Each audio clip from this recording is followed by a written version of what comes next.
Okay student,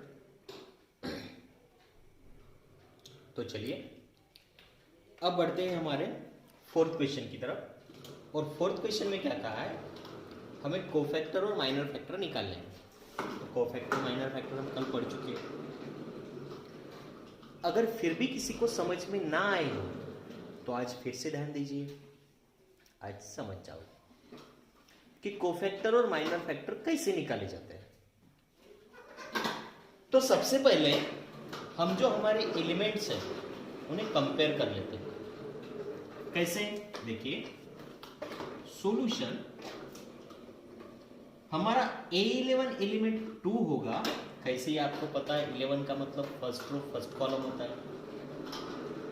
A12 is equal to -1, A13 is equal to 3, A21 is equal to 1, A22 is equal to 2, A23 is equal to -1, A31 is equal to 5, A32 is equal to 7 और A33 is equal to 2। ये तो आपको पता ही होगा। अब निकालते हैं सबसे पहले minor factor of A11। Therefore minor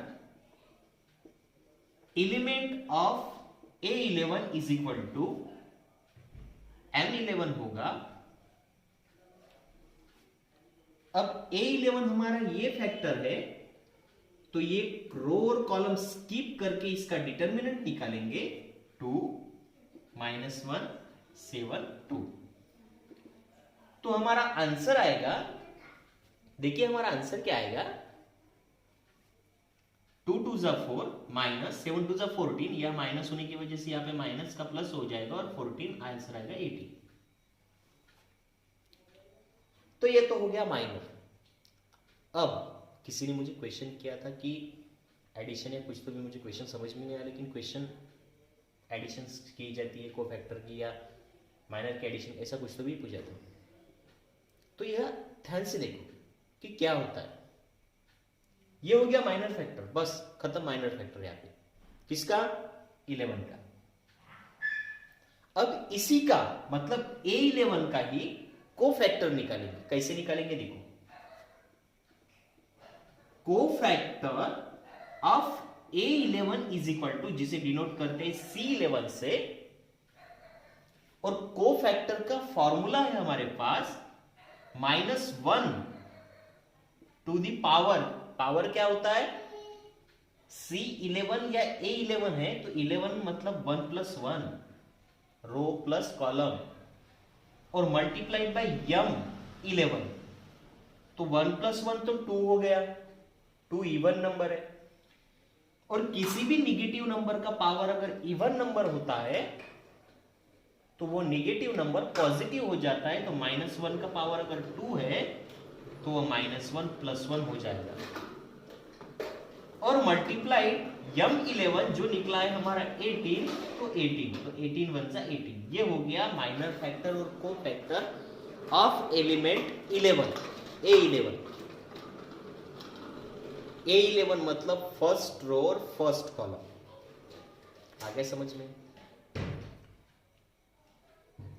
यहां पे ये फिनिश हो गया। कौन, A11 एलिमेंट, मतलब पहला जो एलिमेंट है A11 ये वाला, इसका माइनर फैक्टर कोफैक्टर कंप्लीट हो गया, इसका कुछ भी नहीं करना है, फिनिश। अब निकालना है हमें माइनर फैक्टर और एलिमेंट कोफैक्टर किसका, दूसरी टर्म का जो टर्म है एलिमेंट है A12। तो चलिए, therefore minor element of A12 is equal to, A12 का माइनर एलिमेंट रिप्रेजेंट करेंगे हम M12 से। अब उसका डिटर्मिनेंट निकालेंगे A12, तो ये हो गया हमारा A12 मतलब फर्स्ट रो सेकंड कॉलम। तो ये कॉलम स्किप होगा और ये रो, तो बची ये 4 नंबर, मतलब 1 5 -1 2, 1 5 -1 2। अगर हम इसका डिटर्मिनेंट निकालते हैं 2 1 जा 2 माइनस 5 1 जा 5, यहाँ पे माइनस होने की वजह से यहाँ माइनस प्लस हो जाएगा और 5 1 जा 5, 5 प्लस 2 7 हो जाएगा। ये हो गया माइनर फैक्टर। अब निकालते हैं कोफैक्टर। तो कोफैक्टर क्या होगा? कोफैक्टर ऑफ A12, जिसे डिनोट करेंगे हम C12 से। ओके, अब क्या कहते हैं कोफैक्टर कैसे निकालते हैं हम? Formula -1 to the power column plus row, row plus column. तो रो 1 और 2 है 12, तो 1 प्लस 2 और मल्टीप्लाइड बाय m12। तो 2 प्लस 1 3 हो गया। 3 ये ऑड नंबर है। किसी भी निगेटिव नंबर का पावर अगर ऑड होता है तो आंसर निगेटिव का निगेटिव ही आता है। तो -1 का पावर 3 आएगा तो आंसर निगेटिव में आएगा, तो -1 ही आएगा। और मल्टीप्लाइड बाय उसे m12 करना है जो 7 आ चुका है, तो 7 1 जा 7 -7 हो गया। आ गया समझ में? तो मैंने पहले किसका कोफैक्टर और माइनर फैक्टर निकाला? A11 का, फिनिश हो गया। बाद में किसका निकाला? A12 और A12 का। अब ये 13 का निकालते हैं और इनका कुछ भी नहीं करना है, बस हो गया। जिसका जिसका निकालते जाओ वो खत्म होता है। बाद में एडिशन या सब्सट्रैक्शन उनकी कुछ भी नहीं की जाती, वो हो गया। अब चलो इसे मैं मिटा देता हूं और A13 का निकाल देता हूं।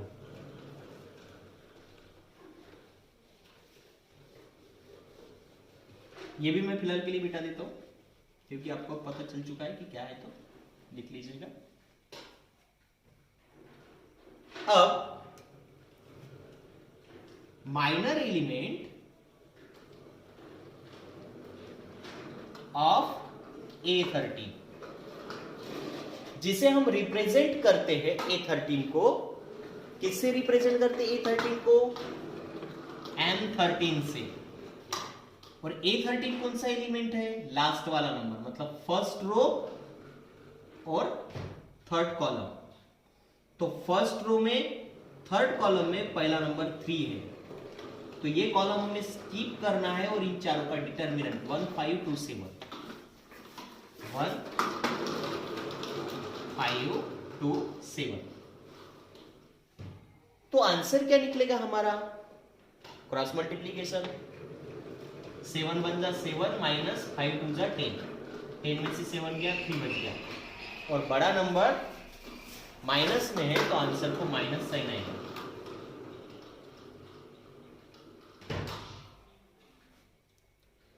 अब हमें कोफैक्टर निकालना है। ये तो माइनर फैक्टर हो गया A13 का, तो कोफैक्टर निकालते हैं। चलो, cofactor of element A13 is equal to, denote करते हैं हम C13 से, और उसका फॉर्मूला क्या है? -1 टू द पावर 1 प्लस 3 की 13 है और मल्टीप्लाइड बाय M13।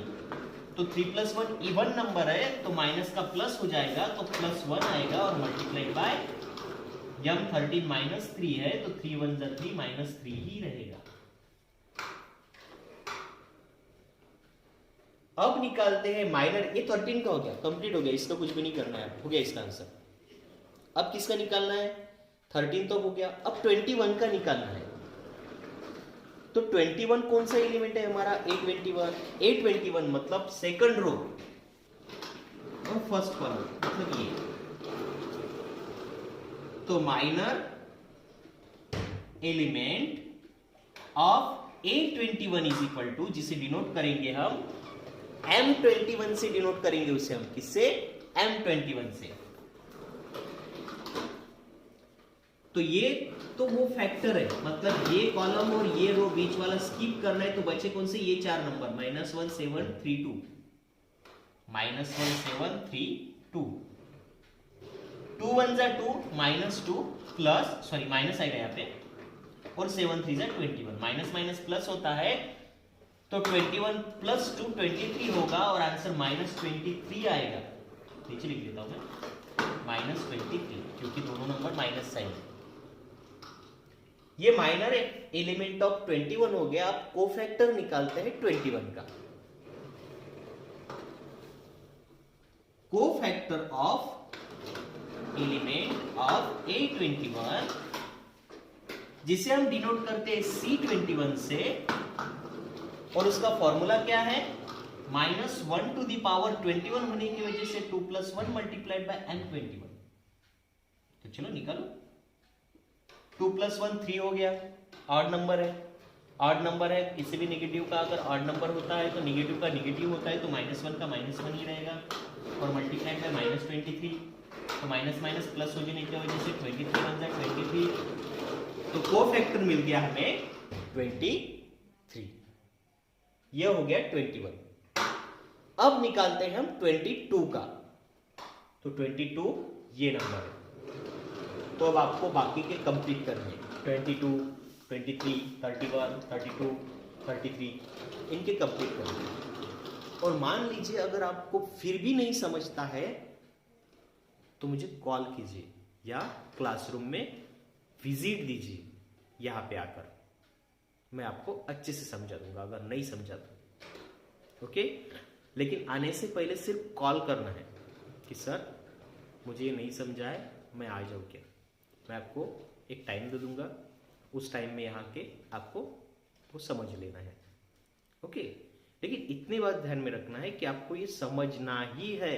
समझना इंपॉर्टेंट है, कंप्लीट करना इंपॉर्टेंट नहीं है, समझना इंपॉर्टेंट है। अगर समझ गया तो आप कंप्लीट कैसे भी कर सकते हो।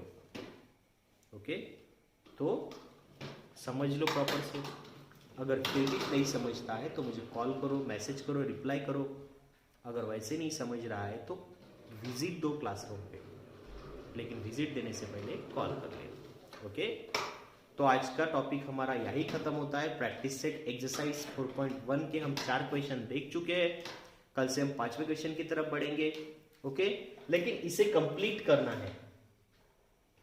आई होप सो आप कंप्लीट कर लोगे, क्योंकि अब आपको माइनर फैक्टर और कोफैक्टर समझ में आ चुकी। इजी है, सिर्फ लेंदी है, बड़ा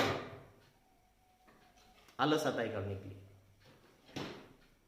ओके, तो आज के लिए इतना ही, बाकी हम कल देख लेंगे।